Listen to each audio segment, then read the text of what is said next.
Bonjour à vous, chers internautes, et bienvenue pour notre premier rendez-vous pour le Carrefour des métiers qui comptera 3 conférences. Il y en a déjà une d'entre elles que vous avez eu l'occasion de visualiser, portant sur la filière énergétique en France et plus spécifiquement à Dunkerque, qui est le premier nœud énergétique européen. Les 3 conférences, elles s'inscrivent vraiment dans le cadre des Assises européennes de la transition énergétique, l'édition 2021, et s'adressent principalement et prioritairement à vous, que vous soyez collégiens, lycéens, étudiants, demandeurs d'emploi ou salariés en reconversion professionnelle.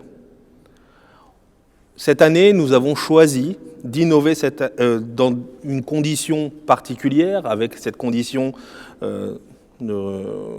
sanitaires qui nous obligent à innover aussi, en nous adressant à vous directement par la voie du web.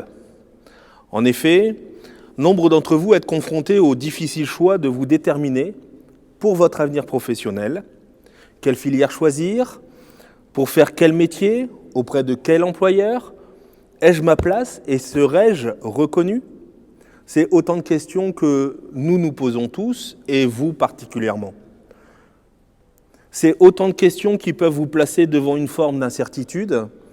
Aujourd'hui, grâce à nos interlocuteurs, nos étudiants en alternance, nos professionnels, nous aurons l'occasion d'échanger sur ce sujet et vous montrer qu'il n'est pas difficile d'entrer dans la vie active si on a envie et si on sait où on veut aller. De plus, de nouveaux paramètres entrent également en jeu pour vous déterminer, car vous êtes de plus en plus nombreux à accorder une importance forte à votre éco-citoyenneté, à la fois faire un métier qui ait du sens, mais qui ait aussi un impact carbone limité pour préserver le climat. Nous sommes convaincus que la filière énergétique peut répondre à ces questions. Les 3 conférences, elles sont liées à cette thématique, et ont une ambition de vous faire découvrir ces filières, métiers et les emplois qui recrutent et qui innovent également. C'est le cas de notre 2e conférence où on va parler principalement de la production, de la distribution et des services énergétiques. Alors pour ce faire, nous aurons l'occasion de discuter avec Gwenaëlle Polino, qui est cadre RH en charge de l'alternance à la centrale nucléaire de Gravelines, ainsi que Palmyre Quenette, qui est technicienne en radioprotection.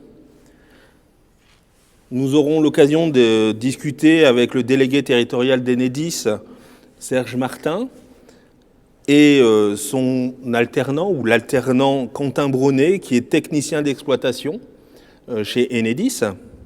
Et enfin, nous pourrons échanger aussi avec le responsable d'exploitation de Dalkia, Ludovic Guillotto, et il nous présentera les alternants avec lesquels il est venu pour discuter sur comment travaille Dalkia sur cette thématique et sur ces sujets. Je ne vais pas trop m'attarder parce que ce n'est pas moi qui suis important sur le sujet. Nous allons commencer de suite à écouter pour le coup Madame Polino Gwenaëlle qui va nous présenter un peu comment fonctionne la centrale nucléaire de Gravelines et le groupe EDF dans le cadre de ses recrutements en alternance et dans sa politique RH par rapport aux salariés même qui sont au sein même du groupe EDF. Gwenaëlle, je te laisse la parole. Merci Ricardo. Donc bonjour à tous. Donc ravi aujourd'hui de pouvoir vous présenter la centrale nucléaire de Gravelines. Tout d'abord, je vais commencer par me présenter. Donc moi, c'est Gwenaëlle Polino. Je suis cadre RH à la centrale nucléaire de Gravelines et j'ai notamment en charge l'alternance. Donc il faut savoir qu'à la centrale nucléaire, on a en permanence une centaine d'alternants présents sur le site. Donc du bac pro en passant par le BTS, licence, master et diplôme d'ingénieur. C'est également autant de tuteurs que nous avons sur l'unité puisque chaque alternant est accompagné par un tuteur et suivi. Donc on a des suivis réguliers qui sont faits, on ne lâche pas les alternants dans la nature.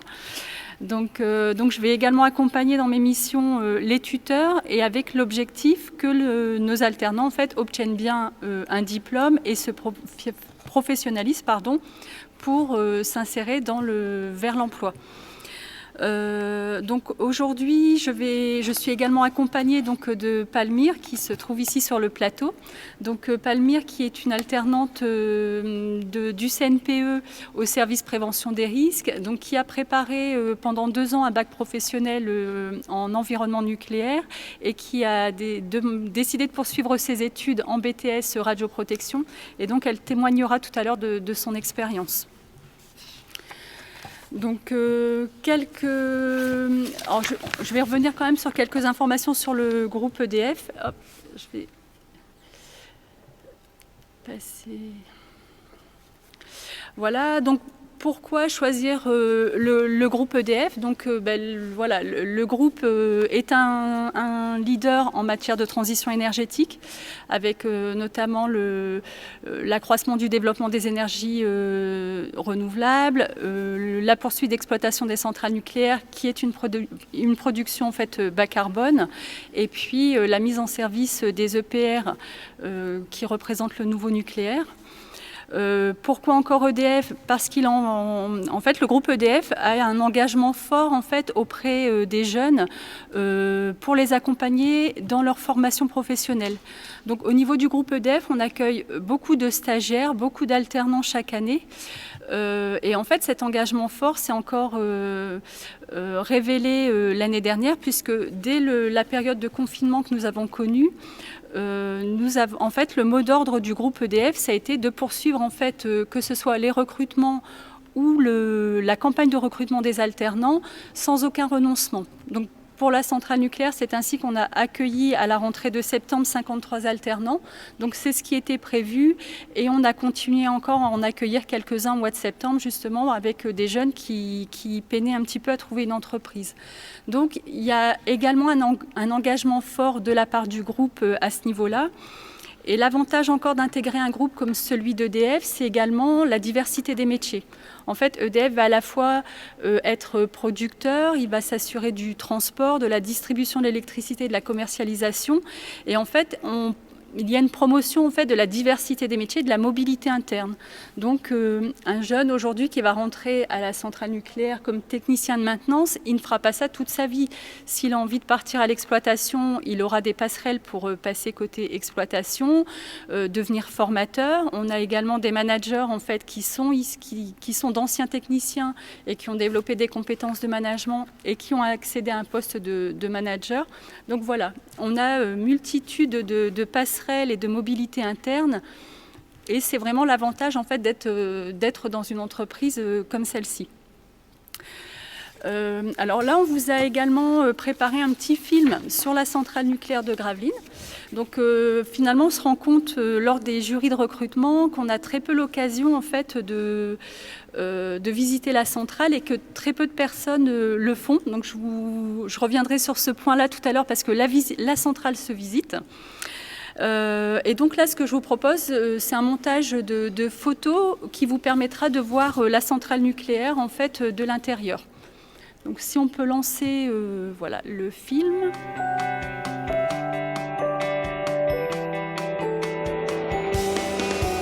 J'ai débuté par un bac STI génie électronique. J'ai poursuivi dans un BTS maintenance industrielle en alternance au sein du CNPE du Blayais. Mon parcours il se résume en un bac de chaudronnerie, un BTS de chaudronnerie et pour finir une licence professionnelle. Dans la foulée, j'ai été embauchée par EDF avec qui j'ai fait mes 3 années de BTS et de licence en apprentissage. Mon parcours a été un bac STI électrotechnique et après j'ai enchaîné sur un BTS AMI, donc maintenance industrielle. Ma mission en tant que robinettier, c'est de réaliser tout type de maintenance et de m'assurer la conformité de tout type de robinet présent phare centrale. Mon métier consiste à faire la surveillance des activités de soudage par exemple, donc ça va être remplacement d'un robinet, d'un tronçon de tuyauterie, vérification de l'intégrité du matériel, qu'il n'y a pas de perte d'épaisseur sur les tuyauteries ou de fissuration dans les soudures ou un quelconque dommage vraiment dans la matière. Je fais également la surveillance des entreprises prestataires qui travaillent pour nous et qui réalisent des activités pour EDF. La mission d'un technicien de maintenance est de voir l'état de santé des machines, faire la maintenance en cas de panne. Donc la journée type commence à 8 h, on fait un briefing avec l'ensemble des équipes. Le contremaître nous donne les dossiers du jour. Suite à l'activité, le technicien rédige un compte-rendu qui permet d'avoir un suivi des activités, des personnes et des pièces changées lors de l'activité. Étant technicien, on est soumis à l'astreinte, donc on doit résider dans un périmètre autour de la centrale. Je fais pas un métier de chaudronnerie où je manipule tous les jours une plaque de tôle ou tous les jours je fais de la grosse manutention et des grosses pièces. Donc moi, ce que j'apprécie, c'est vraiment la spécificité d'environnement, donc du nucléaire. J'ai toujours été manuel et bricoleur, donc ça me permet de faire ce qui me plaît tout au long de la journée. C'est une entreprise qui donne beaucoup d'avantages point de vue évolution de carrière. On est informé au cours de nos entretiens annuels de ce qui se projette pour nous à plus ou moins long terme. Donc c'est vrai que EDF permet un grand cursus de formation. On peut rentrer avec un poste d'agent technique, évoluer vers un poste de technicien, de préparateur méthode ou affaires, un poste de responsable d'équipe. Donc l'évolution de carrière est un atout chez EDF.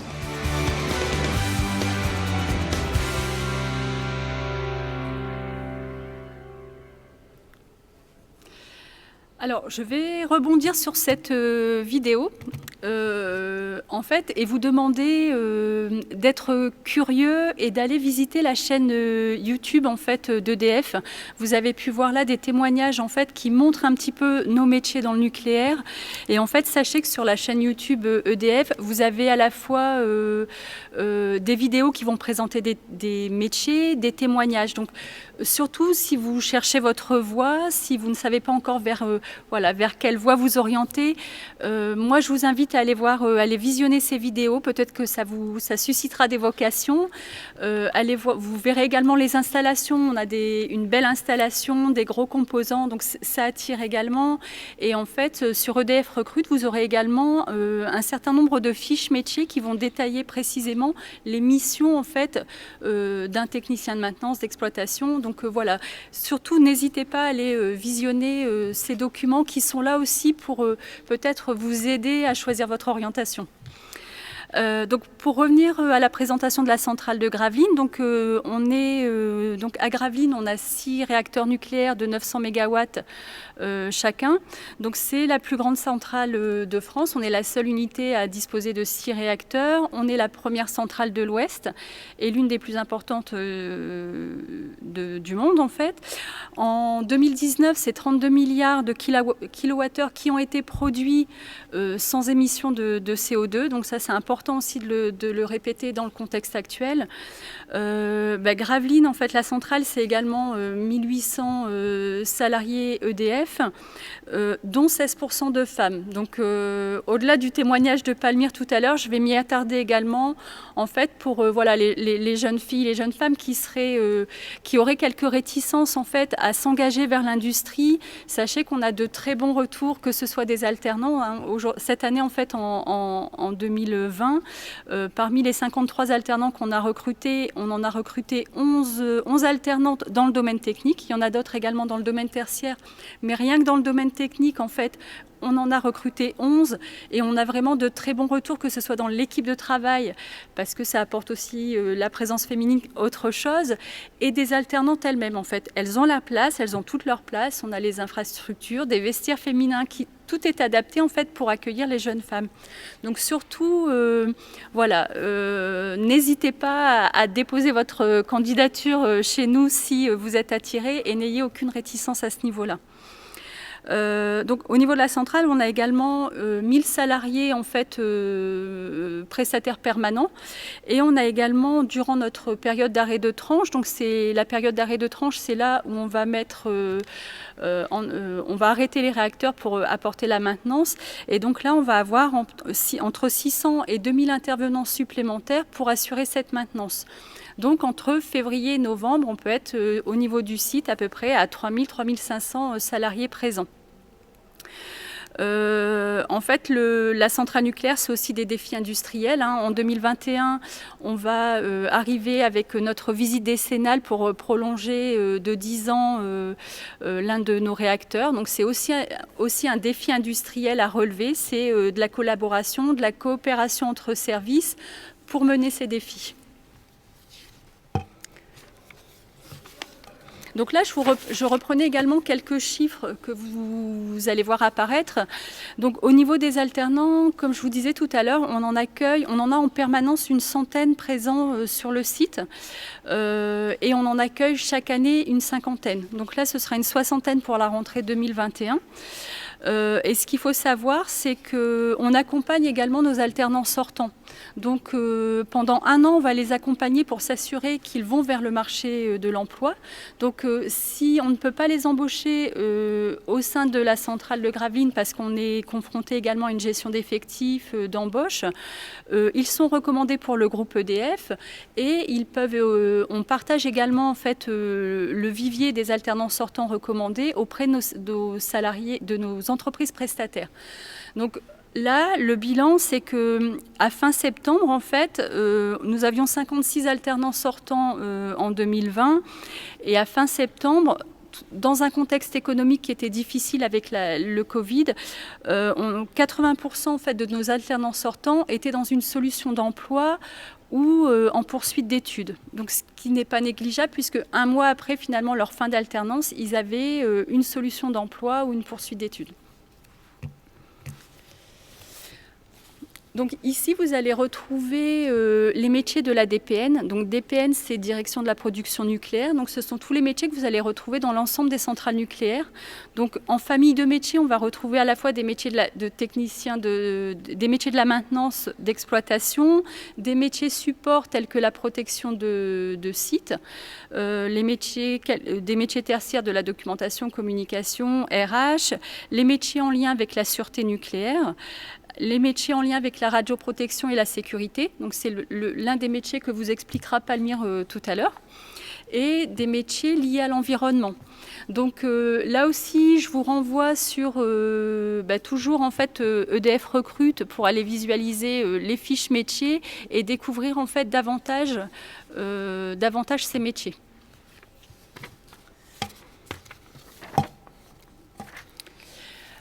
Donc là, pour la rentrée 2021, ce que je vous annonçais, donc on est encore en train de compiler aujourd'hui en fait nos besoins en alternance pour la rentrée 2021. Mais voilà, sachez que c'est une soixantaine d'alternants qu'on recrutera pour la rentrée 2021.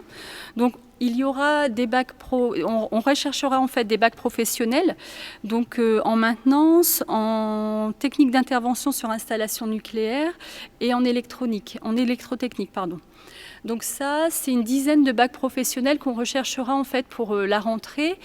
Et là, il ne faut pas aussi hésiter pour les personnes qui seraient soit en recherche de reconversion professionnelle, des étudiants en fait qui sentent qu'ils se sont trompés de voie, qui cherchent à se réorienter, ou simplement voilà, oui, quelqu'un qui serait en reconversion professionnelle.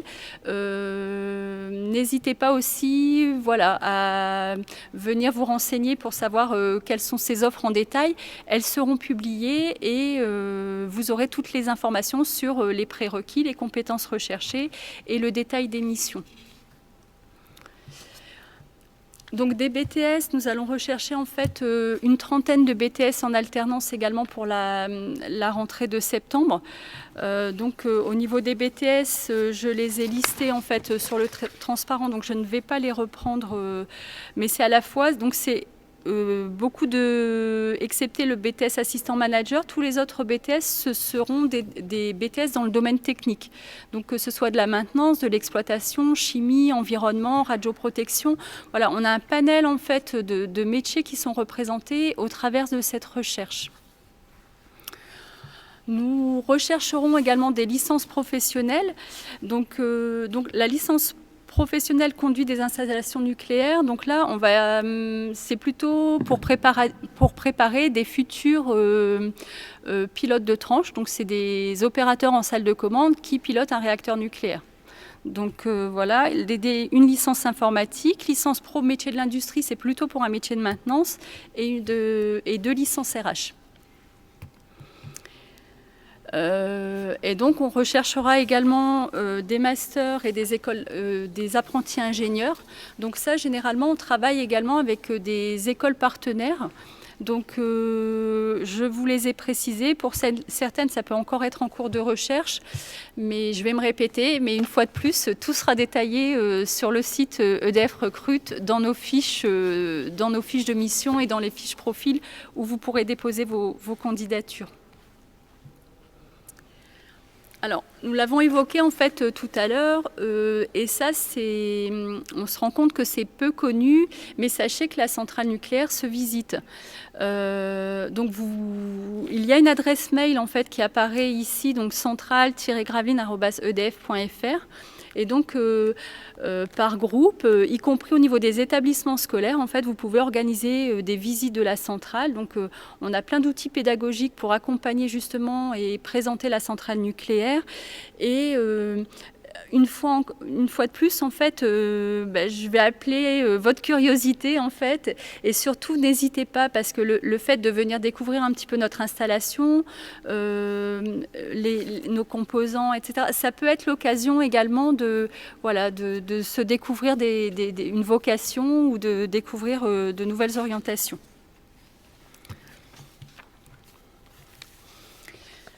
Donc là, je vais me répéter encore une fois, mais c'est pas grave, je vais le faire quand même. Donc, si vous souhaitez donc découvrir davantage nos métiers, rendez-vous sur la chaîne YouTube d'EDF. Il y a 2 playlists qui existent avec l'une nos métiers et la seconde alternance et stage, et également toujours l'adresse EDF Recrute avec nos fiches métiers. Et il y a également des vidéos qui sont mises à disposition. En fait, toutes nos offres de recrutement seront sur cette même plateforme. Donc, pour candidater, en fait, il faut que votre candidature soit déposée sur cette plateforme d'EDF Recrute. Donc, vous sélectionnez en fait l'offre qui vous intéresse. Vous déposez, ce qu'on va vous demander, c'est de déposer un CV, une lettre de motivation et vos bulletins scolaires des 2 dernières années. Donc ça, surtout, prenez le temps en fait de préparer votre CV. En fait, la présélection des candidatures va se faire sur dossier. Donc prenez le temps. Voilà, si vous menez des actions personnelles dans votre vie personnelle, faites-les apparaître sur votre CV, parce que nous, ça nous apprend à vous connaître aussi. Voilà, un job d'été, précisez ce que vous avez fait pendant ce job d'été, les missions accomplies, tout ce qui va pouvoir nous permettre en fait de découvrir votre profil, c'est ce qui va intéresser le cabinet de recrutement. Donc, il y aura une première présélection qui va être faite sur dossier. Si votre dossier attire l'attention, un entretien téléphonique sera fait et il y aura une présélection de 3 dossiers qui sera présenté à la centrale. Et donc là, on organisera un jury RH et métier pendant 1 heure où on va échanger avec vous. Donc voilà, venez naturel, authentique, ne stressez pas, même si c'est plus facile à dire qu'à faire. Souvent pour des lycéens, c'est votre premier entretien de recrutement. Donc nous, c'est au travers de cet entretien-là, c'est de vraiment découvrir si votre profil va correspondre en fait au poste et au profil que nous recherchons. On regarde également toujours quelle équipe l'alternant va intégrer pour voir si finalement le profil de l'alternant correspond aussi à l'équipe qui va être intégrée. Et en fait, un dernier petit conseil, voilà, si vous avez un compte Twitter, c'est de nous suivre sur alors il y a une petite, j'ai pas apporté de correction, donc le compte Twitter d'EDF, c'est @EDF Gravelines. Et en fait, nous allons communiquer régulièrement en fait sur nos opérations. Là, on va régulièrement dans les écoles, on participe à des salons, des forums. On participera également au job dating organisé par les écoles. Plusieurs établissements organisent des job dating. Et donc ça, on fera savoir que nous serons présents RH et métiers pour aller présélectionner nos candidats. Donc voilà, à partir de ce compte-là, on communiquera justement sur notre présence et notre participation. Donc maintenant, je vais laisser la place à Palmyre, en fait, qui va vous expliquer un petit peu, témoigner de son expérience d'alternante à la centrale nucléaire. Donc Palmyre, je te laisse la parole. Merci Gwenaëlle. Donc je me présente, je m'appelle Palmyre, j'ai 26 ans et je suis au service prévention des risques et je prépare un BTS radioprotection à la centrale. Donc pour vous expliquer un peu mon parcours, j'ai préparé un bac STL que j'ai interrompu en dernière année. J'ai ensuite fait une reconversion professionnelle dans la restauration où j'ai travaillé pendant 4 ans et j'ai souhaité reprendre mes études. Donc j'ai été attirée vers un métier axé vraiment sur le terrain et au contact des personnes. Et j'ai ciblé le secteur de l'industrie car c'est un secteur qui recrute énormément. J'ai donc postulé chez EDF et dans d'autres entreprises. Et j'ai été retenue par EDF pour préparer un bac pro environnement nucléaire. Donc j'y suis depuis 2018.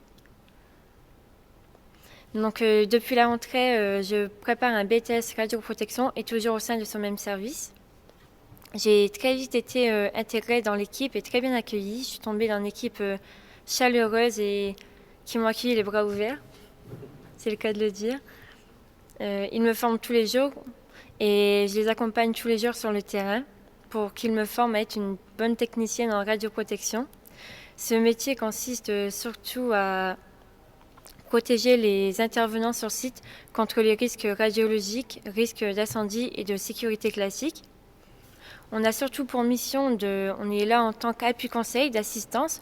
Donc on est là pour conseiller les intervenants, contrôler aussi leur chantier, les surveiller. S'ils ont des problématiques, on peut leur apporter des solutions. On est là pour ça. Moi je découvre la radioprotection parce que je ne suis pas un spécialiste, vous m'excuserez, du nucléaire. Tu disais donc tu accompagnes aussi les entreprises prestataires ou même des salariés d'EDF dans le cadre de leur mission, s'ils doivent intervenir en maintenance ou dans une intervention quelconque pour vérifier si les documents sont à jour et s'ils appliquent ce qu'ils ont écrit. S'ils appliquent aussi les parades et pour contrer les risques, pour éviter tout accident, oui. Oui, parce qu'on parle de sûreté nucléaire, c'est pas rien.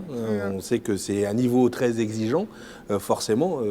Un accident aux centrales nucléaires, on entend à la radio, on entend à la télévision tout de suite, alors que des fois c'est juste la clé qui s'est cassée dans la serrure, ça peut arriver. Mais on sait tout de suite que ça a une incidence forcément médiatique forte. Voilà, c'est ça.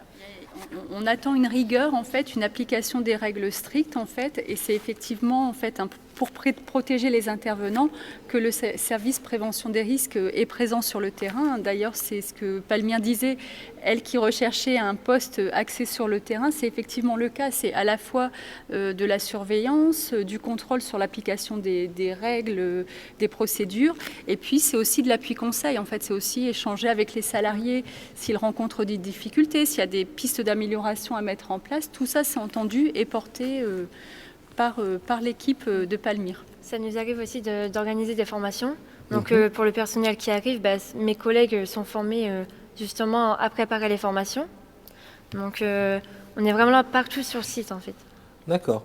Et est-ce que tu me couperas si je dis des bêtises, mais en compétences transférables, est-ce qu'on est proche du QSE, qualité, sécurité, environnement Oui. Est-ce que quelque part, le technicien en radioprotection fait la sécurité et de l'environnement par rapport à son métier et sa pratique? Oui, on peut faire le rapprochement parce qu'ils vont à la fois porter le domaine de la sécurité, le domaine radiologique aussi, donc tout ce qui est incendie, donc la vérification des extincteurs, tout ça c'est porté aussi par le service en fait, par le service prévention des risques. Également, on fait très attention à ça, donc par rapport à l'environnement, on essaie de limiter vraiment.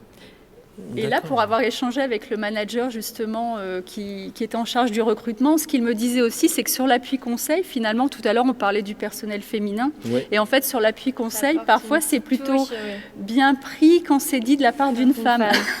Et c'est vrai que les salariés, c'est très machiste, oui, mais c'est la réalité. Et il disait finalement parfois ils acceptent aussi plus facilement ça, la oui. remarque en fait sur l'appui conseil ou sur un rappel à l'ordre en fait si les procédures ne sont pas appliquées. C'est vrai que ce côté-là en fait c'est aussi, enfin je sais pas si Palmyre toi tu t'en rends compte de ton côté. Oui, bah forcément, quand on va vers les personnes, surtout les hommes, quand on leur fait une remarque ou une suggestion, ils vont plus facilement bien le prendre que si c'est un de mes collègues masculins qui va y aller. Ils sont gentlemen. Ouais, c'est ça, c'est les On gentlemen est vraiment très jusqu'au bien bout. vus. En plus, on est de plus en plus de femmes, donc ça, c'est bien aussi. Justement, c'était ma question qui me turlupinait un peu, dans le sens où vous êtes combien de femmes dans votre équipe?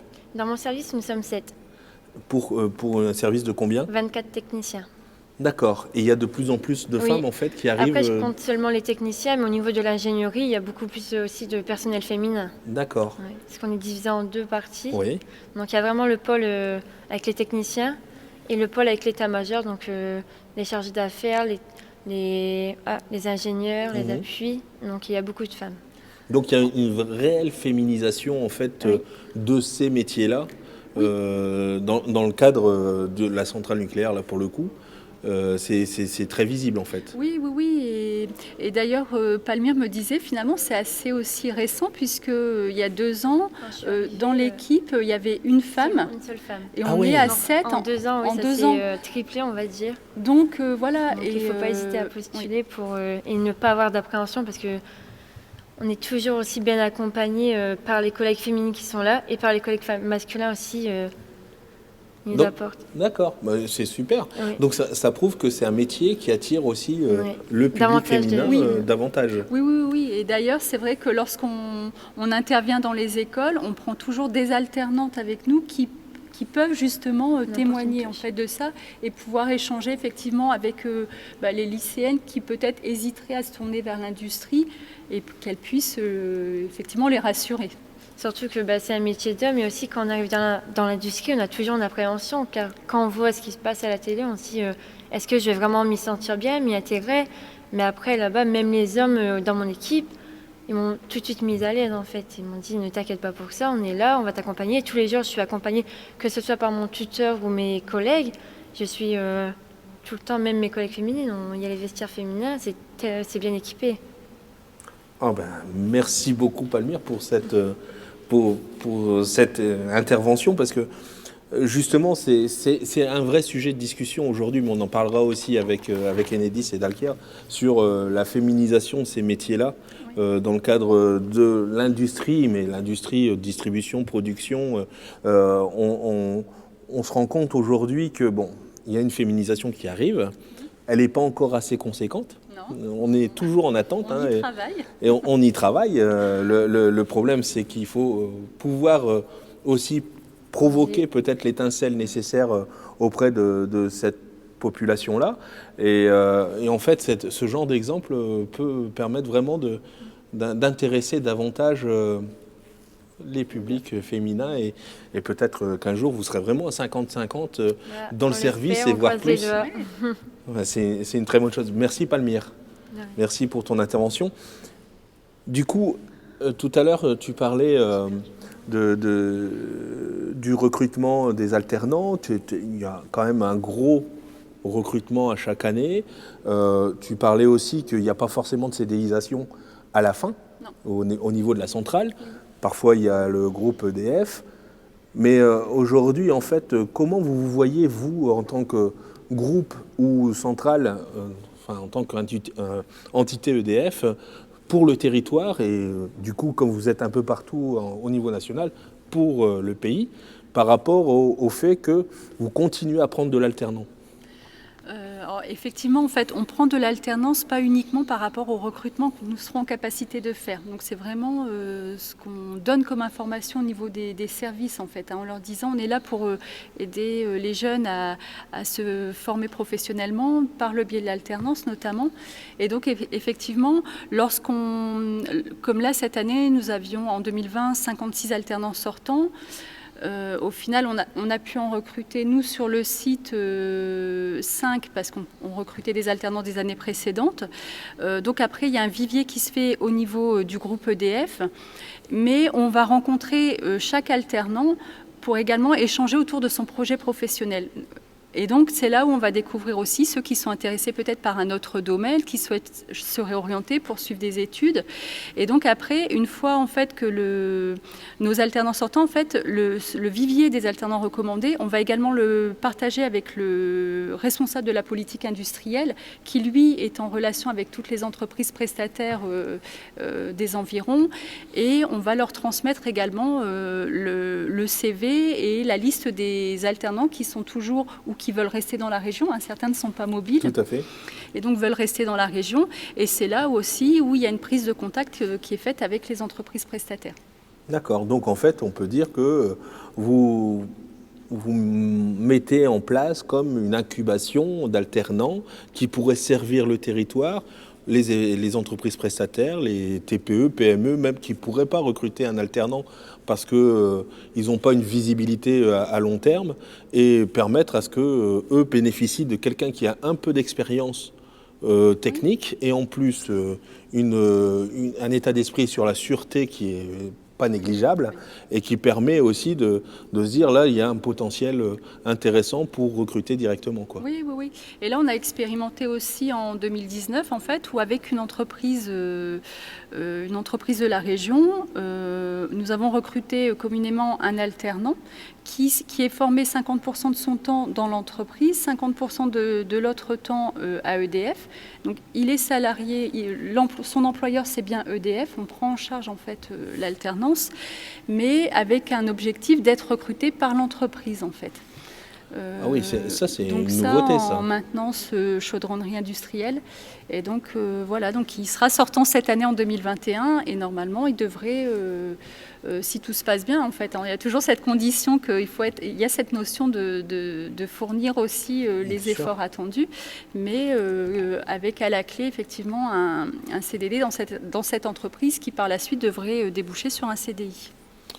Merci Gwenaëlle pour ces informations qui sont très intéressantes et qui montrent à tous nos internautes en fait la possibilité qui est offerte, ne serait-ce que par le groupe EDF, mais aussi au niveau du territoire, les possibilités qu'on essaye d'enclencher aussi pour travailler avec les entreprises partenaires de la centrale, par exemple.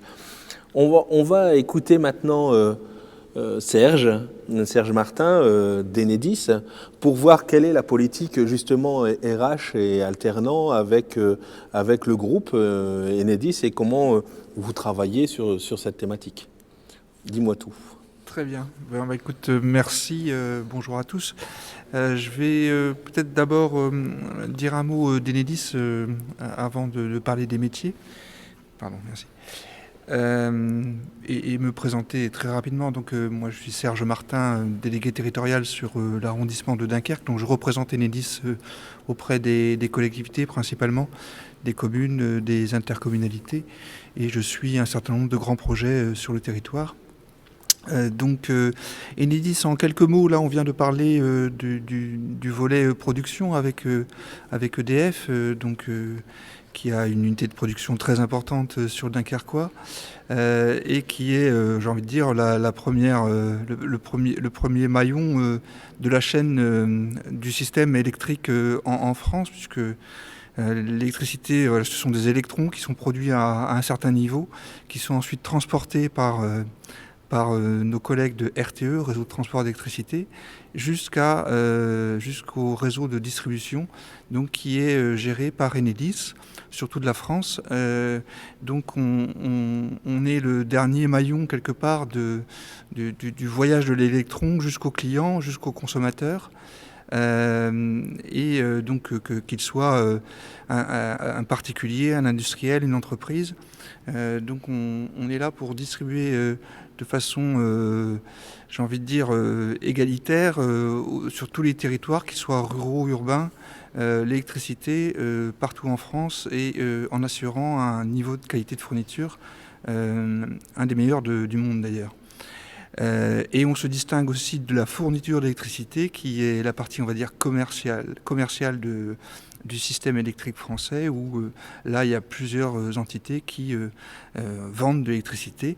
Mais nous, Enedis, on se situe donc dans la distribution comme un service public universel pour tous les fournisseurs et pour tous les clients sur tous les territoires.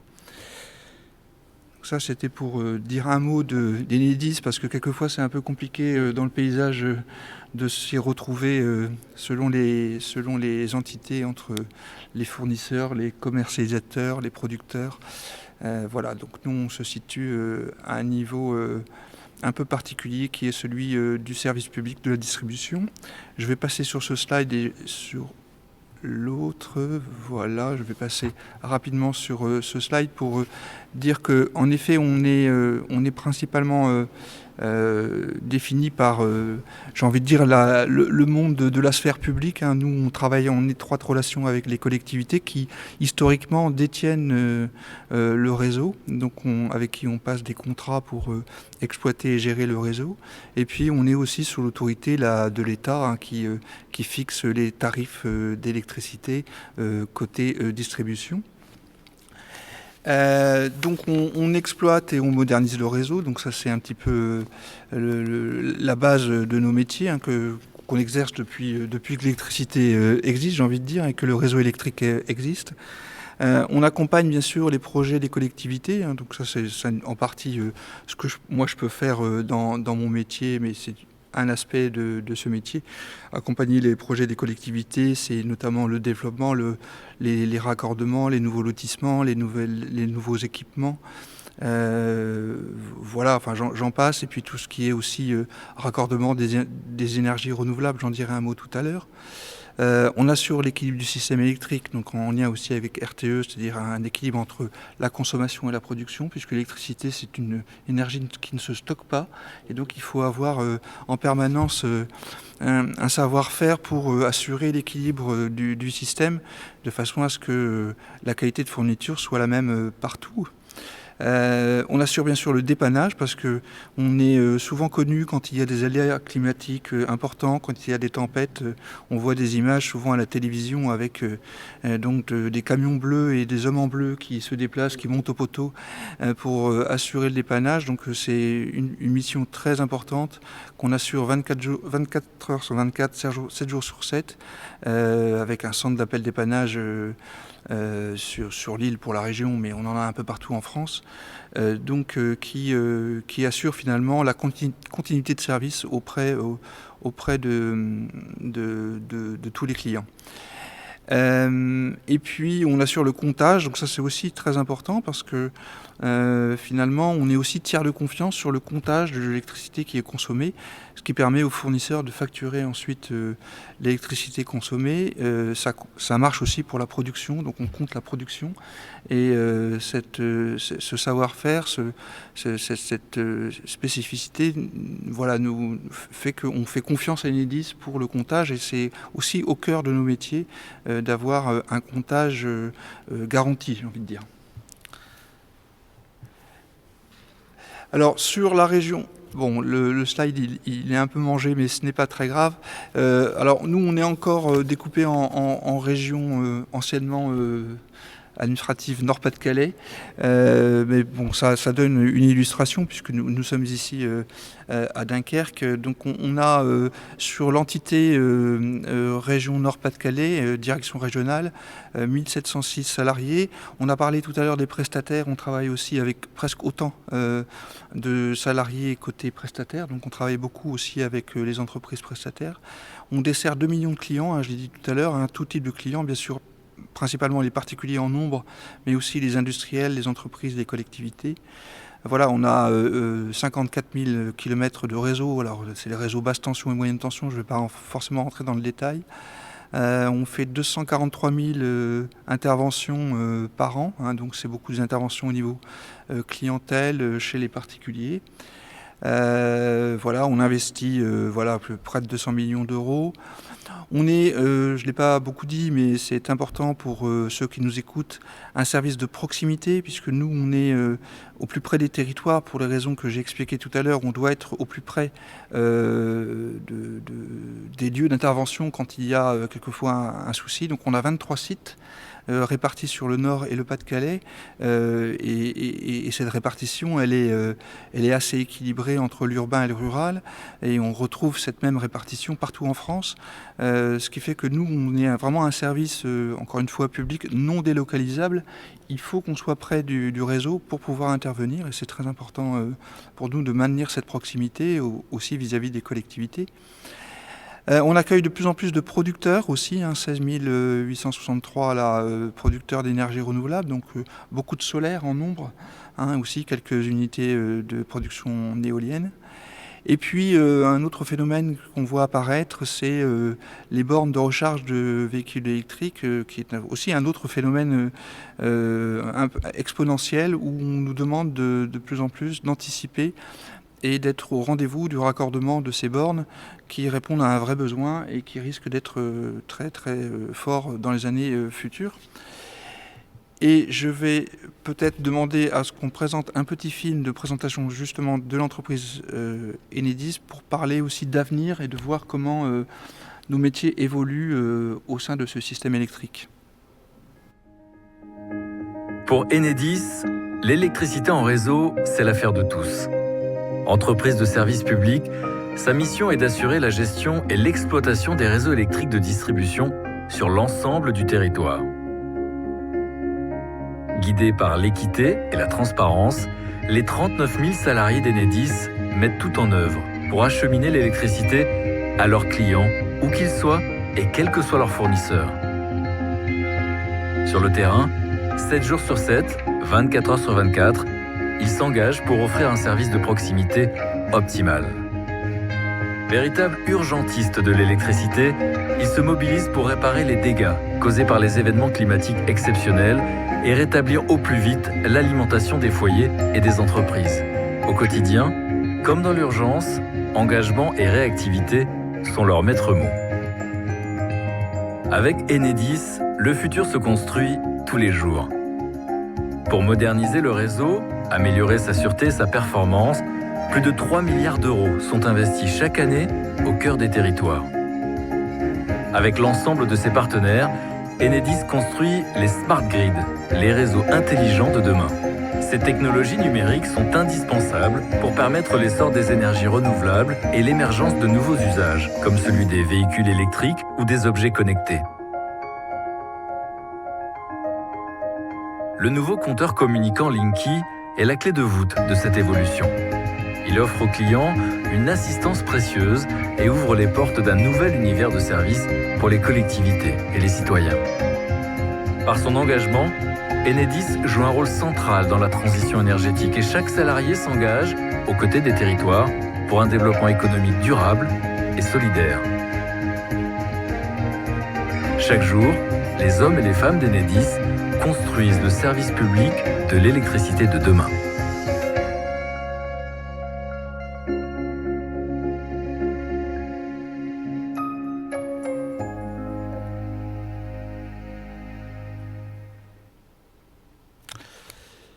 Voilà, donc un film qui résume vraiment très bien notre activité, puis j'ai envie de dire l'activité qu'on est amené à développer demain.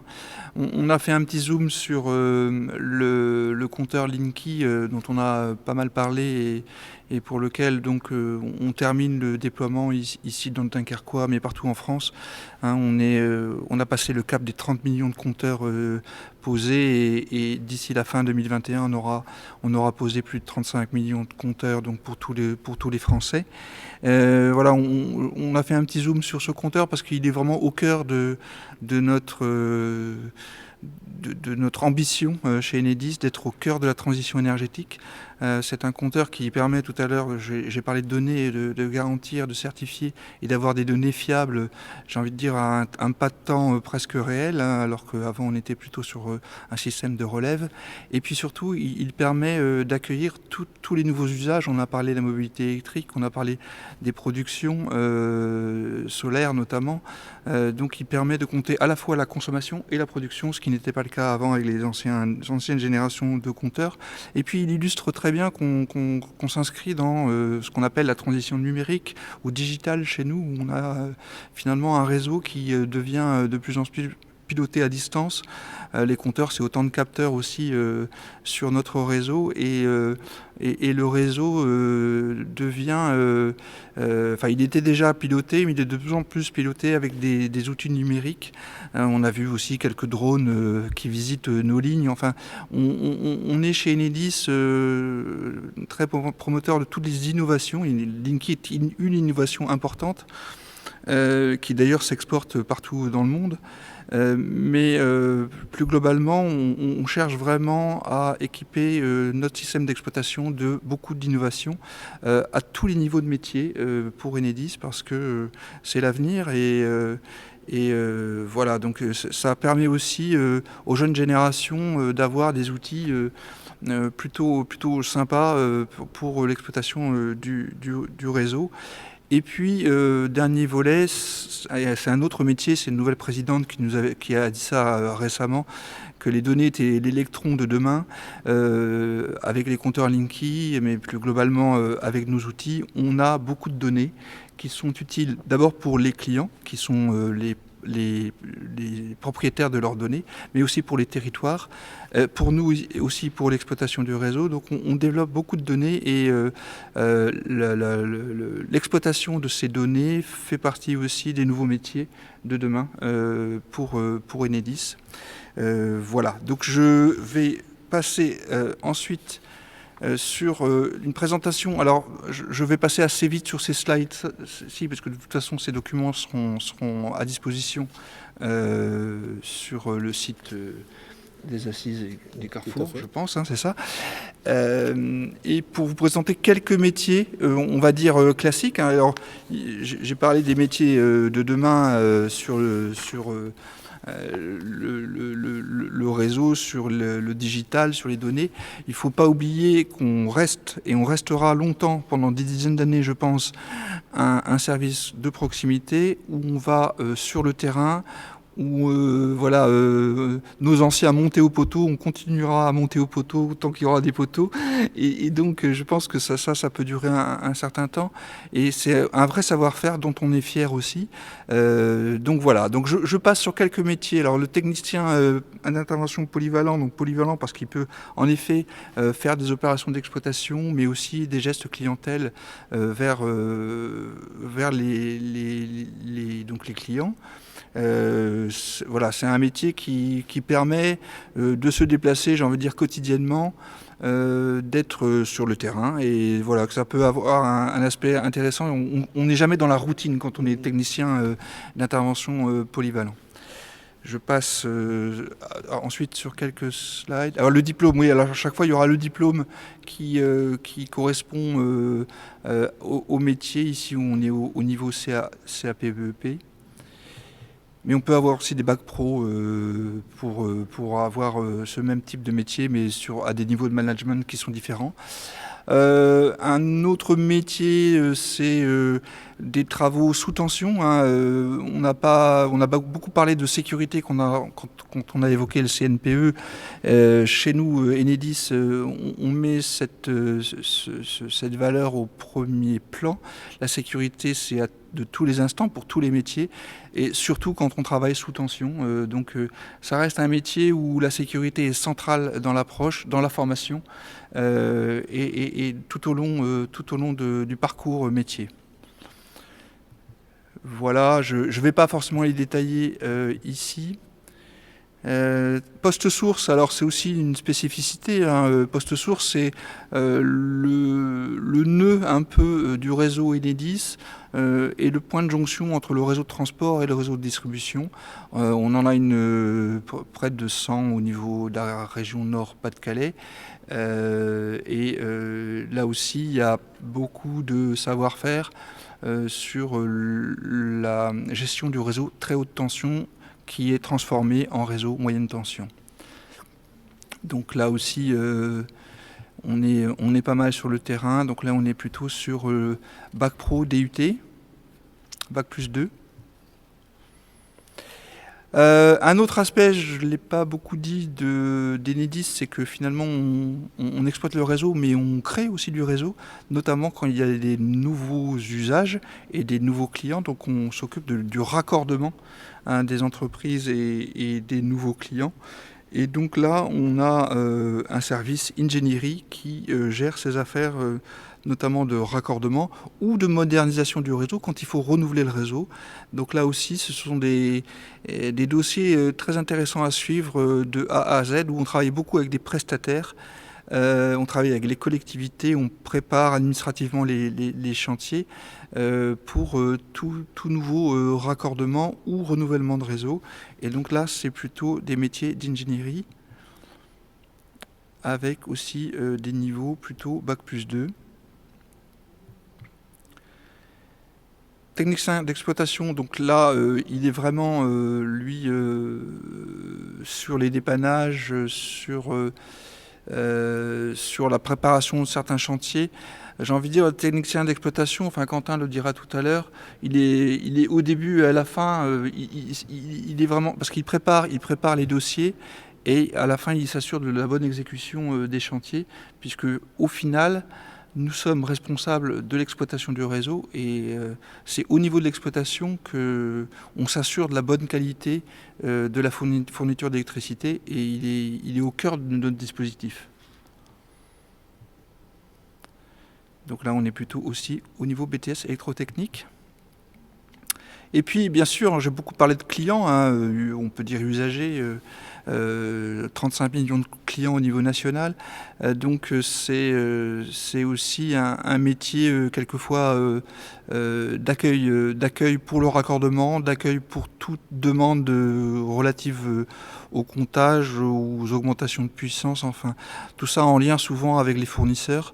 Donc on a des conseillers clientèle qui accueillent et qui suivent les dossiers individuellement. Donc là, voilà, on a plutôt Bac Pro.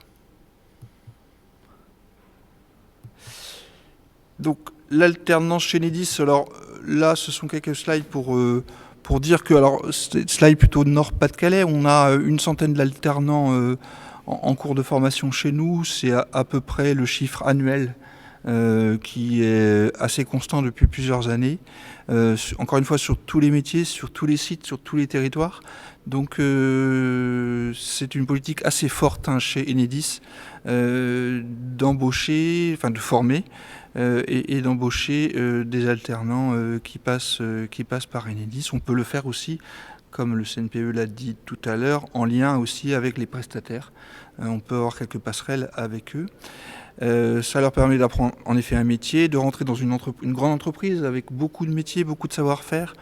Un vrai accompagnement aussi, l'alternance chez nous c'est assez central, et on a un vrai accompagnement. Alors chaque alternant évidemment a un tuteur, mais au-delà on l'accompagne sur les conditions matérielles, sur les aides au logement, les aides au transport. Enfin on a une vraie politique autour de l'alternance, et puis ça permet aux jeunes d'avoir un diplôme, bien sûr, d'acquérir une expérience professionnelle dans une entreprise reconnue et qui rayonne un peu partout sur tous les territoires français. Voilà, donc je passe rapidement sur ce slide. Et puis là, on a découpé en 3 niveaux.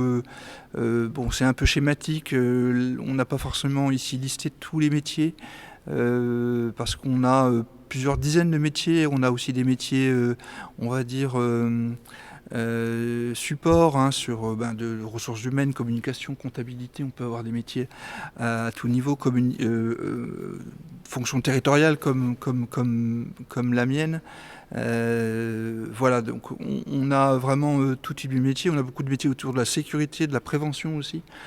Voilà, donc on ne les a pas forcément listés, mais là ça montre un peu les niveaux du CAP-BEP au Bac+2 et voire au-delà Bac+3, +5, pour voir à partir de quel niveau et qu'est-ce qui correspond à nos métiers où on accueille des alternants.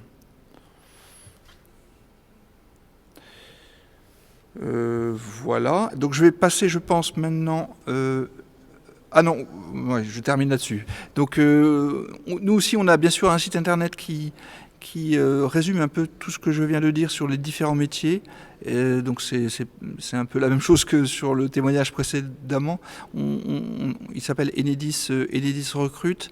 Vous pouvez aller voir rapidement ce qui se passe sur ce site. On peut territorialiser la demande aussi pour localiser, pour correspondre à son bassin de vie et déposer son dossier sur ce site.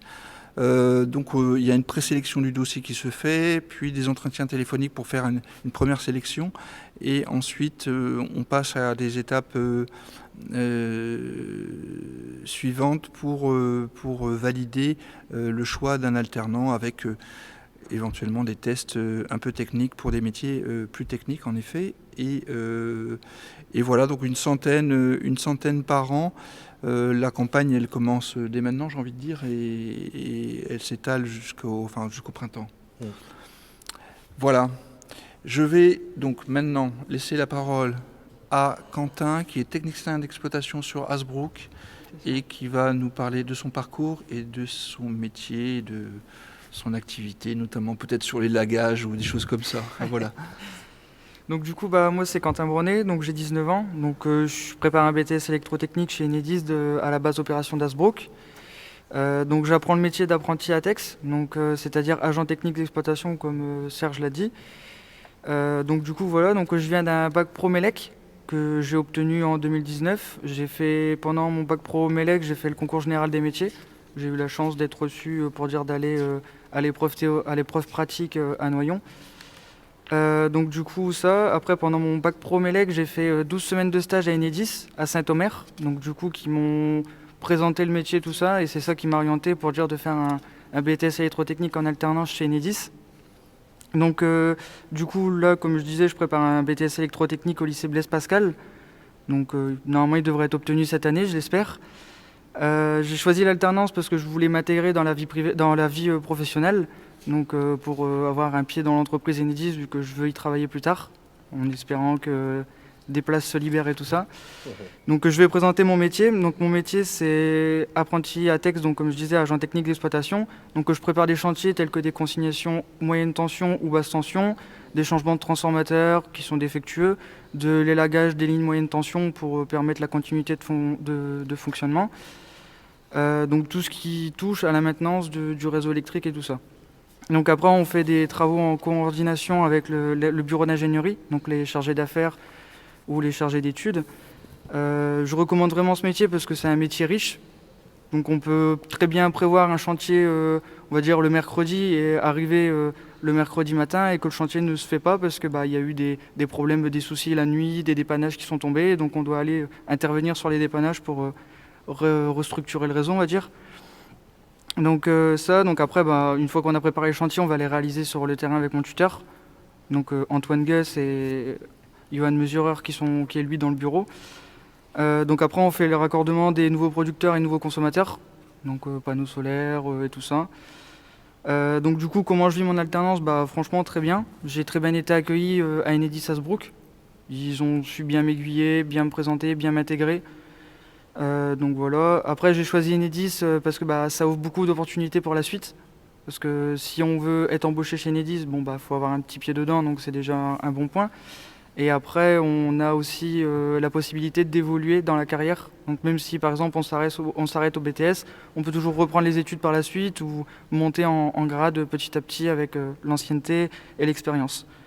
Donc franchement, je recommande l'entreprise Enedis à tout le monde parce que c'est une très très bonne entreprise, elle apporte un très bon suivi de ses apprentis.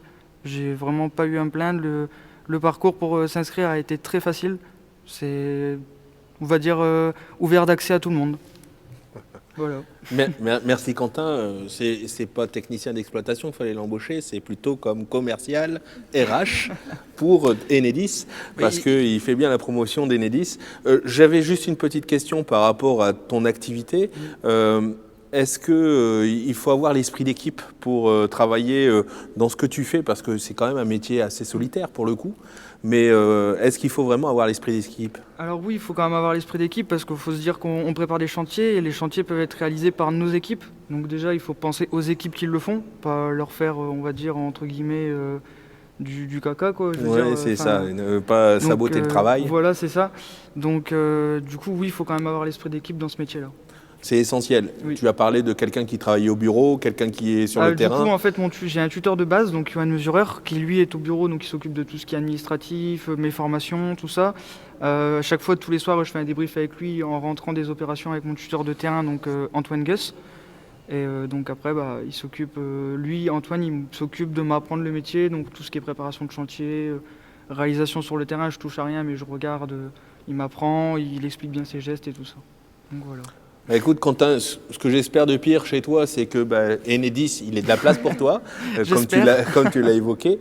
En tout cas, il y a des opportunités qui peuvent s'ouvrir. Aujourd'hui, on sent qu'il y a un gros besoin sur le territoire, mais pas que. On sait aussi toute l'importance d'Enedis. Effectivement, on l'a vécu avec les informations. Quand il y a eu des intempéries, on voyait forcément les camionnettes Enedis un peu partout intervenir le soir, le dimanche. Il faisait de la neige, de la pluie, etc. Donc on sait toute l'importance de cette entreprise dans le cadre du réseau global de l'énergie. Et ce qu'on te souhaite, c'est vraiment de finaliser chez eux. Ouais, j'espère aussi. En tout cas, je vous remercie, Palmyre et Quentin, de vos interventions. On va accueillir de nouveaux apprentis, mais je laisserai la place à Ludovic pour les présenter. Ludovic qui représente Dalkia et qui est aussi chargé d'affaires. Alors attends, je vais reprendre ton titre. Responsable d'exploitation, excuse-moi. Responsable d'exploitation chez Dalkia et qui, justement... On a vu EDF, on a vu Enedis. Dalkia, c'est quoi pour tout le monde? Alors bonjour à tous et à toutes. Je suis très heureux d'être présent et merci pour l'accueil, Ricardo. Dalkia, c'est la filiale du groupe EDF. Il y a une cohérence autour de la table. C'est la filiale du groupe EDF concernant les services énergétiques. Et là aussi, on a un rôle à jouer sur les territoires. Serge a insisté sur cette composante. Les métiers des services énergétiques et de transition énergétique notamment, qui est un virage pris depuis plusieurs années, un virage plus ou moins obligatoire, pris par les différents gouvernements et les différentes entreprises. Dalkia, concrètement, a en charge, au travers de contrats avec les territoires et des partenaires, des clients, a à sa charge la conduite et la maintenance d'installations, la réalisation de prestations dites réglementaires, pour exemple, l'accompagnement dans la transition énergétique et la transformation des installations de ses clients, et tout ça bien sûr dans des conditions, et Serge a insisté dessus, Gwenel aussi, dans des conditions de sécurité qui sont aujourd'hui devenues une composante primordiale. On n'accepte pas d'envoyer nos techniciens ou tous nos collaborateurs au travail pour les retrouver en moins bon état le soir.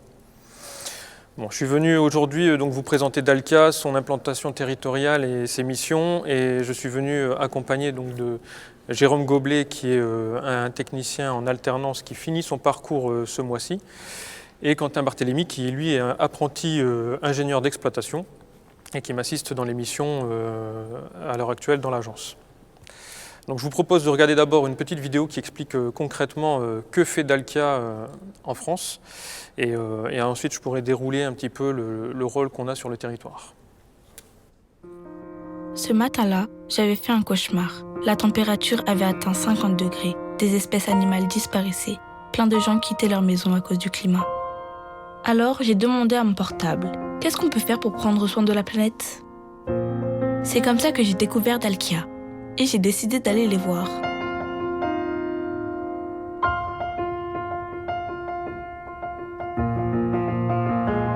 Quand ils ont vu que j'avais 10 000 questions, ils se sont dit que ce serait mieux de m'emmener sur le terrain. J'ai découvert qu'il y avait plein de solutions pour prendre soin de la planète. Par exemple ici, à Lyon. C'est énorme, hein? Ça s'appelle une chaufferie biomasse. Avec ces petits bouts de bois qui ne servaient à rien, on peut chauffer des milliers de logements. Des piscines, des hôpitaux. Oui, avec des petits bouts de bois.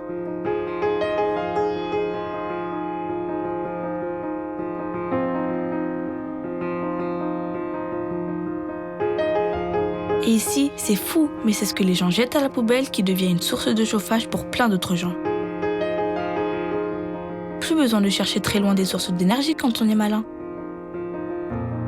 À midi, j'ai demandé à une ingénieure de Dalkia son projet préféré. Elle m'a dit que la meilleure énergie est celle qu'on ne consomme pas. Elle m'a raconté qu'elle créait des solutions pour faire des économies d'énergie, avec des bâtiments qui consomment de moins en moins grâce aux techniciens de Dalkia et au traitement de toutes leurs données par des ordinateurs super intelligents.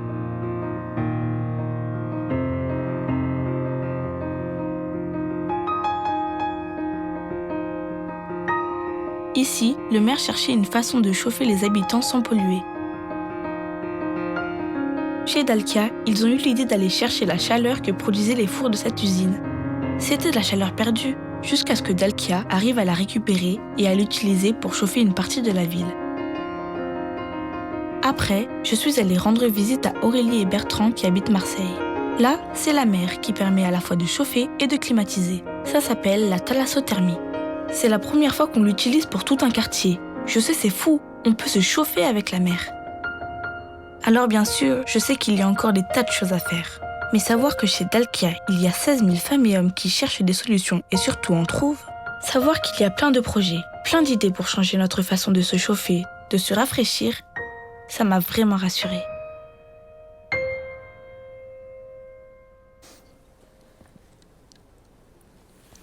Voilà, alors l'énergie, on a vu que ça pouvait se présenter sous différentes formes. On parlait tout à l'heure de l'électron, l'électricité.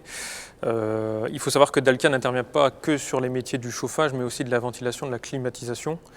Et dans de plus larges interventions aussi sur des métiers de facility management et d'utilité industrielle. On parlait tout à l'heure de territoire qui est une notion forte. Aujourd'hui, il y a une volonté d'accompagner nos clients qui ne sont pas que des clients, mais qui sont des partenaires, dans un ancrage plus vertueux de l'utilisation et de la production, notamment de l'énergie, parce qu'il y a une notion de production, puis de distribution et d'efficacité dans tout ça. On est répartis aujourd'hui en 7 régions. Nous, ici, on se situe dans la région nord-ouest, qui regroupe donc concrètement Nord-Pas-de-Calais, anciennement Nord-Pas-de-Calais, Picardie, Haute-Normandie, Basse-Normandie.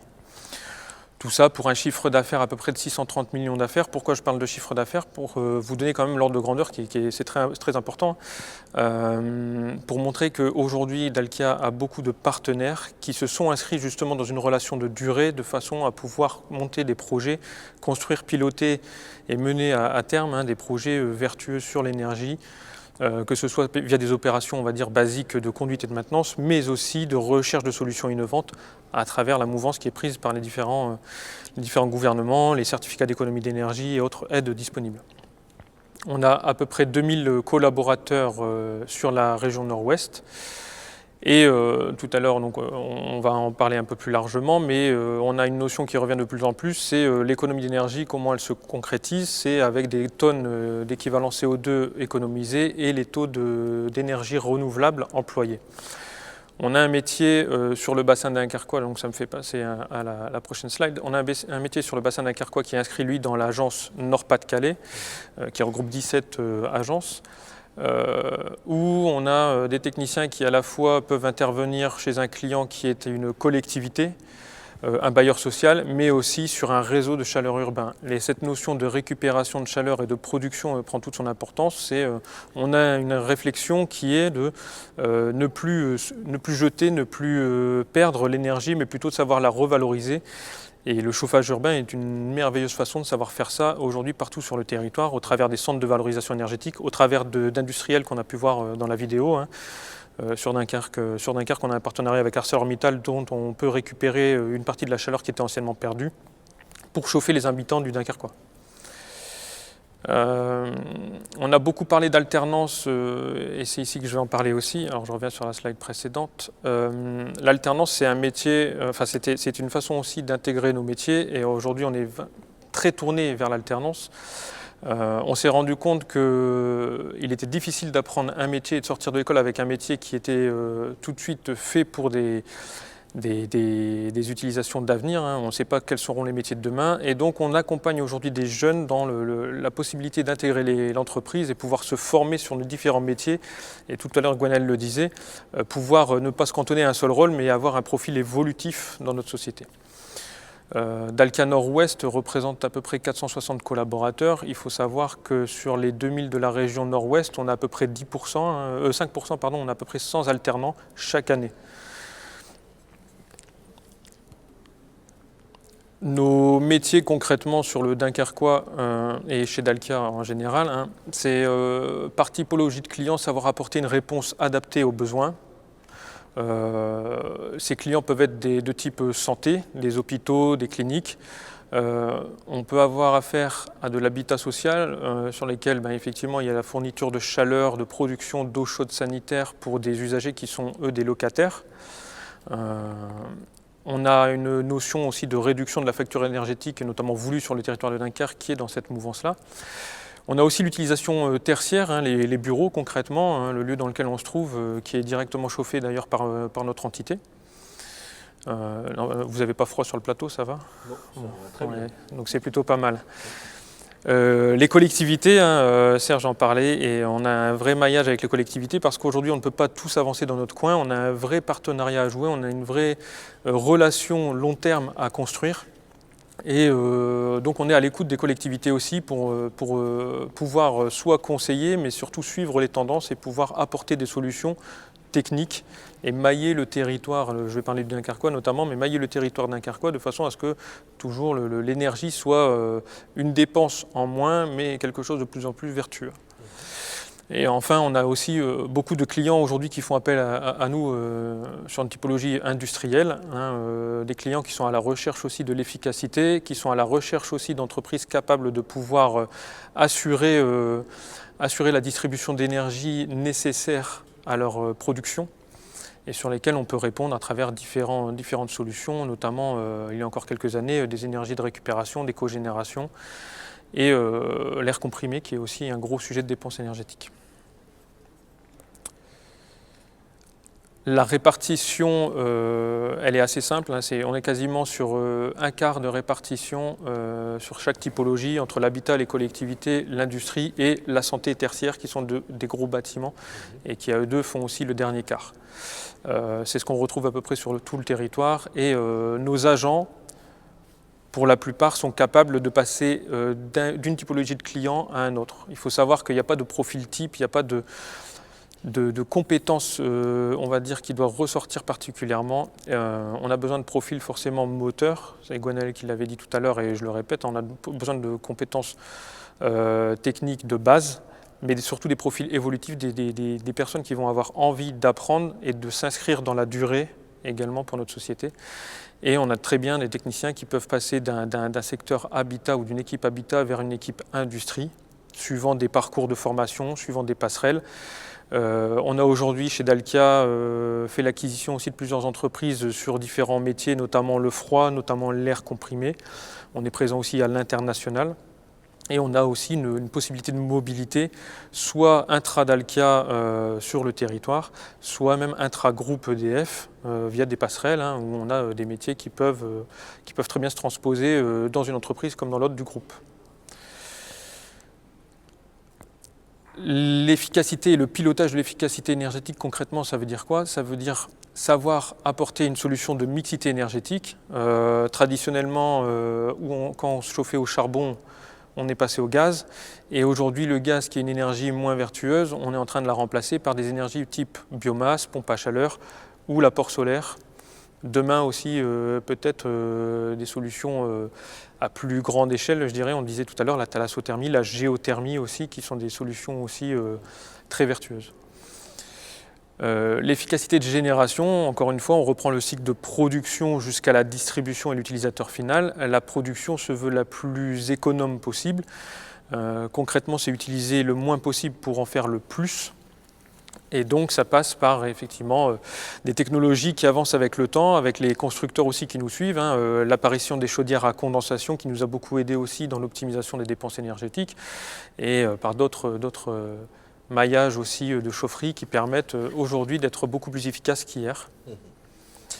L'efficacité de distribution, ça se rapporte un petit peu à ce que Serge racontait pour Enedis, hein, c'est qu'aujourd'hui, pour acheminer l'énergie d'un point A à un point B, il y a forcément des pertes. Ces pertes-là, il faut les rendre minimales pour avoir besoin de générer un minimum et surtout pour réduire la facture aussi pour tout le monde, hein, pour les usagers et les collectivités. Ça passe par de plus en plus à de la télégestion, télérelève et télépilotage de nos installations. Aujourd'hui, on a des opérateurs qui sont capables, depuis Lille, de voir ce qui se passe sur nos sites de Dunkerque et pouvoir nous donner des points d'alerte si jamais besoin était. Ça passe par des solutions aussi d'équilibrage, ça passe par des centres de pilotage de data analystes et qui nous accompagnent dans nos métiers. Et tout à l'heure, je parlais de métiers de demain. C'est dans cette mouvance-là où justement, on a des personnes qui sont de plus en plus tournées vers la data, vers le BIM, où on arrive à essayer d'inventer un métier qui pourra demain nous être qu'une force supplémentaire. L'efficacité de conception, parce qu'au travers de Dalkia Smart Building, on a aussi une solution de CREM, ce qu'on appelle conception, réalisation, exploitation, maintenance, où on peut penser aussi avec les différentes, notamment réglementations techniques et thermiques, les RT 2012 que vous avez déjà sûrement vu, RT 2020 aussi, pouvoir concevoir des bâtiments qui seront toujours plus vertueux que les constructions qui ont pu être faites des années auparavant. Et l'efficacité comportementale, c'est le dernier maillon, hein, c'est le comportement de l'être humain dans les bâtiments. On entend tous parler de cet interrupteur qu'on doit éteindre quand on quitte une pièce, du chauffage qu'on doit mettre en réduit quand on quitte plus de 2 heures son habitat. Ben, concrètement, ça rentre dans cette politique-là de dire ça aidera à moins produire, ça aide à réduire la facture, ça aide à être plus vertueux, puisque tout ce qui n'est pas produit et tout ce qui est pour autant fait en énergie renouvelable, ça améliore aussi la capacité des entreprises à se tourner vers ce type d'énergie et permet concrètement demain s'écarter un petit peu de solutions qui étaient dites polluantes.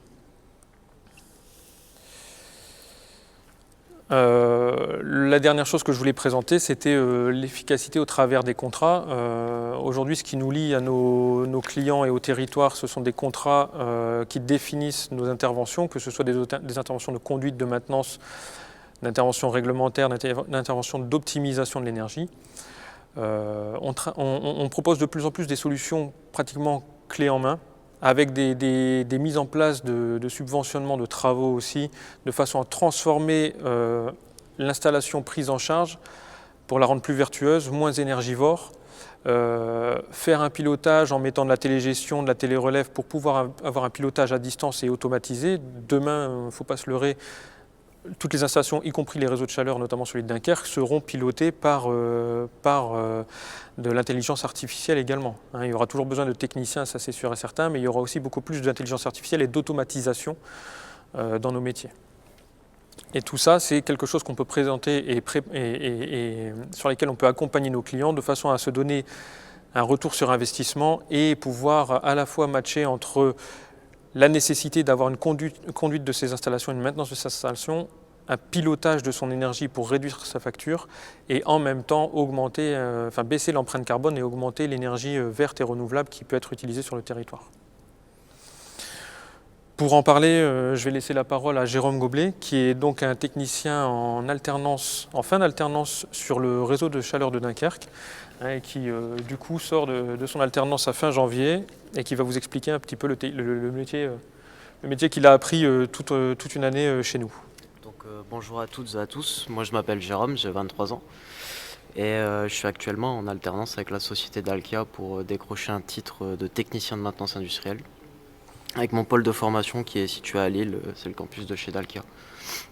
Donc d'abord je vais expliquer pourquoi je me suis dirigé vers l'alternance. Donc je me suis dirigé vers l'alternance car c'est un moyen d'obtenir un diplôme ou une qualification en ayant une partie pratique, donc chez Dalkia une partie théorique à l'école. Et j'ai passé mon diplôme, mon diplôme en formation initiale ou en formation continue. Le titre ça restait le même, donc j'ai préféré le passer en alternance. Donc je suis parti aussi vers l'alternance pour me familiariser plus avec le monde du travail et acquérir un certain nombre de compétences opérationnelles pour avoir une meilleure employabilité. Et pour parler un petit peu de mon alternance, durant toute mon année, j'ai été constamment suivi par un technicien. Donc pour intervenir sur les différents types de dépannage que regroupe notre corps de métier. Et j'ai trouvé ça bénéfique parce que ça m'a laissé le temps d'apprendre et de comprendre les différentes pannes qui pourraient m'arriver si je continue ma carrière chez Dalkia. Donc au fil du temps, si vous êtes assez attentif et si vous êtes réceptif, votre maître de stage va vous donner de plus en plus de tâches à accomplir. Et c'est ce qui permet de créer une meilleure autonomie par la suite. Donc, ce qui m'a également plu, c'est que tout au long de mon année, j'ai été considéré comme un salarié à part entière dans la société et non comme un stagiaire ou autre. J'ai également apprécié le fait de mettre en pratique ce que j'ai appris à l'école, j'ai pu le mettre en pratique au quotidien au travail. Donc j'ai trouvé ça aussi bénéfique. Et je dirais que pour finir avec l'alternance, j'ai pas vu mon année passer. Je n'ai pas eu de routine. On est généralement, c'est jamais la même chose qu'on fait. J'étais souvent une semaine à l'école, une semaine en entreprise, donc vraiment ça casse la routine et l'année passe assez vite. Et du coup, c'était quoi tes missions dans le cadre de Dalkia? En fait, j'arrivais le matin et généralement on fait une petite réunion le matin pour savoir qui fait quoi dans la journée. Et je me penchais avec le technicien, j'allais avec le technicien qui allait procéder sur un dépannage que je n'ai pas forcément vu. Je me basais sur les choses que j'ai le moins vues. D'accord. Donc en fait, sur le terrain, tu apprenais encore. Oui. Et tu voyais aussi la relation entre ce que tu apprenais à l'école, plus au travail. La mise en pratique Voilà. par l'activité. Donc tu finis à la fin du mois, ça sous-entend que tu passes ton diplôme ou J'ai passé mon diplôme, Tu l'as passé acté, oui. Et tu l'as eu? Oui, je l'ai eu. Ah, félicitations, Merci, c'est une bonne chose. Alors, après on en parlera à deux, mais est-ce que Dalkia envisage des choses vis-à-vis de Jérôme, mais en règle générale vis-à-vis des alternants quand il les recrute? Alors pour Jérôme, on peut en parler, hein. Jérôme se voit offrir son premier contrat chez nous. Il y a une voiture qui va l'attendre à partir du 1er février pour pouvoir prendre son envol. Je rappelle quand même que tout alternant chez nous n'a pas le droit de travailler seul, donc c'est pour ça normal. Il y a un suivi, il y a un tuteur et que par contre on laisse manipuler aussi, on reste les yeux, on reste le garde-fou, mais il y a un objectif aussi de l'apprentissage par les mains et de la mise en pratique. Bien sûr que l'objectif c'est de convertir chaque alternance en contrat chez nous.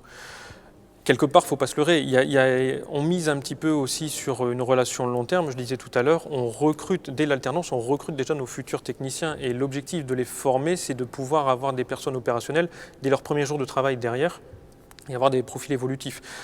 Ça nous attriste quand, par moment, ça ne peut pas se convertir, c'est pas souvent, je dirais même quasiment jamais pour cause de l'entreprise parce qu'on arrive toujours à pouvoir repositionner nos alternants sous forme de peut-être des fois de mobilité. C'est parfois le prix à payer aussi, ça dépend aussi les mouvements qu'il y a sur le territoire, mais il y a toujours une solution qui est proposée. Par contre, quand vous ne voyez pas proposer un contrat au bout, c'est que on en parlait encore tout à l'heure, il y avait un manque peut-être d'implication et un manque de volonté d'exercer le métier. Et une fois que le train est passé, c'est dommage de s'en rendre compte, mais il vaut mieux s'en rendre compte maintenant et ne pas convertir plutôt qu'après avoir une relation qui ne soit pas un bon mariage. Bien, en tout cas, félicitations Jérôme et bienvenue dans la grande famille Dalkia.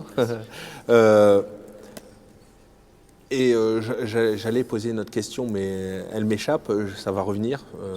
On va écouter. On peut écouter Quentin, donc Quentin qui est apprenti ingénieur d'exploitation et qui aujourd'hui travaille avec moi à l'agence de Dunkerque. Bonjour à toutes et à tous, je suis Quentin Barthelemy, alternant ingénieur chez Dalkia à l'IMT Lille Douai. Avant cela, j'ai effectué un DUT génie thermique et énergie à l'ULCO, donc je suis originaire de la région. Concrètement, chez Dalkia, qu'est-ce que je fais? Comme l'a dit Ludovic, je suis alternant ingénieur d'exploitation.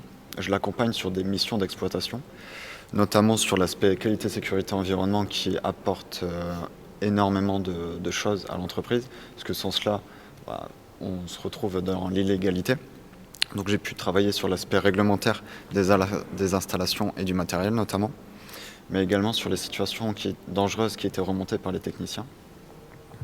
D'un point de vue personnel, ces 4 premiers mois m'ont montré la bienveillance qui était présente chez Dalkia. L'accompagnement que je pouvais y trouver m'a permis en fait, avec du recul, de prendre conscience du sens qu'avait mon projet, Donc il faut savoir que Dalkia, c'est une entreprise d'efficacité énergétique, de service auprès de ses clients. Comme l'a dit Ludovic, on cherche des partenaires. Et ça fait sens pour moi, comme dans le clip qui a été montré. Quand on est dans des études, on va dire, plus traditionnelles, on ne se rend pas compte du pouvoir que ça implique au quotidien, de conduire des installations, de les maintenir en état, de rendre vertueux en fait tout ce système de la production à la distribution. Et donc en fait, si j'ai un message à vous faire passer, c'est trouver du sens à ce que vous faites, chercher quelque chose qui vous parle, et ensuite opter pour l'alternance si vous le pouvez, parce que ça va vous, comme l'a dit Jérôme, vous allez développer une expérience et développer des compétences au quotidien, et lorsque vous sortirez, vous aurez beaucoup plus, comme l'a dit Jérôme, d'employabilité et de chances d'être recruté. Merci Quentin. Toi, c'est pareil. Donc, du coup, tu es dans les bureaux de Dalkia au niveau de Dunkerque. Tu interviens sur les chantiers. Parce que j'essaye de comprendre ce qu'il fait exactement. Parce que j'ai vu que tu parlais qualité, sécurité, environnement. Donc, forcément, ça sous-entend qu'il y a une intervention. Je me déplace sur les chantiers, voir avec les techniciens, faire des constats des situations dangereuses notamment, mais également pour l'aspect réglementaire, voir les installations présentes, celles qu'il faut mettre aux normes, celles qu'il faut remettre à jour. Mais j'ai aussi l'aspect... en fait, c'est pluridisciplinaire, le poste de responsable d'exploitation. Et Ludovic me charge de certaines de ses missions, en fait, en autonomie, et du coup, on échange en permanence avec lui, mais notamment avec les techniciens sur ces missions. Oui, donc effectivement, c'est très pratique en fait l'alternance, que ce soit à la centrale, chez Enedis ou encore chez Dalkia. Le côté alternant, c'est un côté très pratique parce que effectivement, on apprend des choses sur la partie campus ou à l'école, dans les universités, etc. Surtout en ce moment, les universités, c'est plutôt du distanciel. C'est plus compliqué, alors que là, on est vraiment sur du pratique puisqu'on est sur le terrain et on y va, quoi. Et on essaye de mettre en pratique ce qu'on apprend aussi. Et j'ajouterais que le meilleur, c'est qu'on arrive à appliquer des choses qu'on a vues en entreprise directement à l'école. Et en fait, on a pris de l'avance sur certains de ses collègues qui travaillent dans des secteurs différents. Mais c'est ça qui est intéressant, c'est cette pluridisciplinarité entre nous. Donc on est dans des entreprises comme chez Enedis, à la centrale, donc il y a certains qui font du nucléaire, du thermique, et c'est cet échange qui nous permet de grandir sur... D'accord, c'est super en fait. Merci Quentin de ton intervention. J'avais juste une question encore pour toi Ludovic. On a parlé d'un campus, c'est une particularité chez Dalkia je pense. Qu'ils ont leur propre centre de formation, c'est ça? Oui, tout à fait. On a depuis 2014 un campus qui est propre à Dalkia, qui est situé à Lomme, en bordure nord de l'île, et qui permet en fait chaque profil qui a pu être recruté au titre d'une alternance de lui donner les conditions nécessaires à la réussite d'une vraie alternance et de périodes de cours qui sont du coup dispensées par nos formateurs et qui sont vraiment proches de nos métiers. On a des composantes sur l'électricité, sur la thermique, sur l'hydraulique. Voilà, on fait un parcours à l'image du candidat qu'on va mettre dans une session, que ce soit en maintenance industrielle ou maintenance des métiers de chauffage ou ventilation, climatisation, de façon à pouvoir sortir vraiment quelqu'un qui soit, alors on parlait d'employabilité, moi je dirais quelqu'un d'acculturé aussi. Quelqu'un qui a la culture d'entreprise Dalkia, quelqu'un qui a la culture métier et quelqu'un qui est, on va dire, fonctionnel directement sur le métier. Donc ce campus-là, c'est une vraie force parce qu'aujourd'hui, je disais, sur la région, on y envoie quasiment une centaine de personnes par an, avec un taux de conversion qui doit être supérieur à 90% parce que ces personnes-là sont quand même bien sélectionnées et qui se retrouvent dès le lendemain en CDI chez nous avec un périmètre contractuel qui leur est confié avec un véhicule, une caisse à outils et une équipe intégrée de façon à être un vrai technicien d'exploitation fonctionnel chez nous. Super. Comme Jérôme.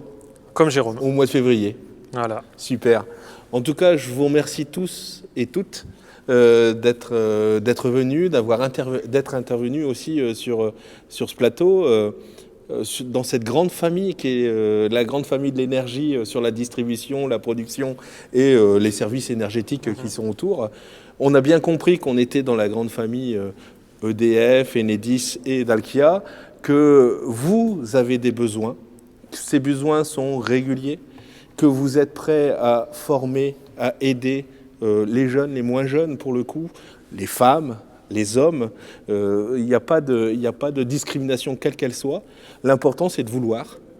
Donc, et d'aller voir sur le site EDF recrute, Enedis recrute. Et le site de Dalkia recrute. Et le site de Dalkia recrute. Donc du coup, ça permet pour l'ensemble d'entre nous et d'entre vous, internautes, de pouvoir continuer vos recherches et de pouvoir se dire « Pourquoi pas moi ?» Sur ce, je vous souhaite une excellente fin de journée.